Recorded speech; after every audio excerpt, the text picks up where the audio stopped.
Good evening. Thanks for being here. We begin tonight with a delicate subject, your funeral. It is one of the last things that you will ever pay for. And in a couple of months, it will be one of the last things that the BC government gets a chance to tax you on. When the harmonized sales tax takes effect on July 1st, funeral services will no longer be exempt. And that has funeral home operators and the opposition NDP accusing the Campbell government of backing a death tax. This is an industry that strives for calm and peace, but funeral directors who are gathering in Victoria this week are angry. A News Legislature reporter Shashi Curl has our top story. They say there's no avoiding death or taxes. Starting July 1st, there's no avoiding a macabre combination of both when the BC Liberals imposed the harmonized sales tax on funeral services. And that has funeral service operators not exactly feeling at peace. Lots of the younger families that have a death, and it's a young family that's looking after all of the requirements on day to day, that's just something that they can't fit into their budget. Funeral directors, cemetery managers, and operators from across BC are gathered in Victoria this week. Their work is all about consoling families and maintaining dignity when a loved one dies.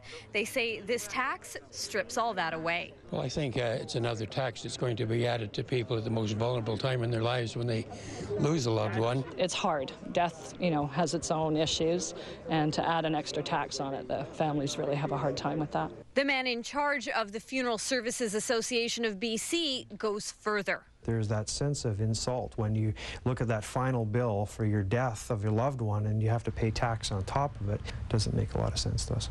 Funeral operators are asking for a tax credit that would be applied to the deceased's last tax return, giving dearly departed souls and their loved ones relief from the extra 7% they'll have to pay on funeral and burial services. But Finance Minister Colin Hanson remains unmoved. Well, I think that they should actually talk to their accountants, and what their accountants will inform them of is how the HST works and relieves them of costs that they in turn can pass on to their customers. The Liberals then shot back in question period, accusing the NDP of at best undertaking a misinformation campaign, at worst lying to voters about the HST. Why is he making funerals more expensive for British Columbians at their moment of grief in this province? I challenge all of the NDP members to actually go into their own website and fix the lies that are in their website today.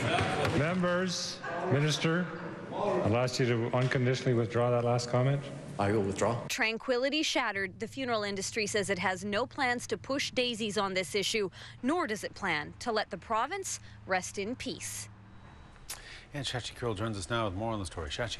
Hudson, look for the Liberals to be haunted on this issue by former Premier and current anti-HST campaigner Bill Vander Zalm. He'll be in Victoria. He'll be speaking to the Funeral Services Association of BC tomorrow morning before headlining an anti-HST rally in town tomorrow night. Meantime, the debate over this tax is taking on a really bitter political flavor this week because the Liberals have been on the defensive for days over accusations they falsely accused the NDP of supporting a death tax in last spring's election campaign. And of course, today they are being accused of the very same thing. All right, we'll watch and see what Bill Vander Zalm has to say tomorrow. All right. Thank you. You're welcome.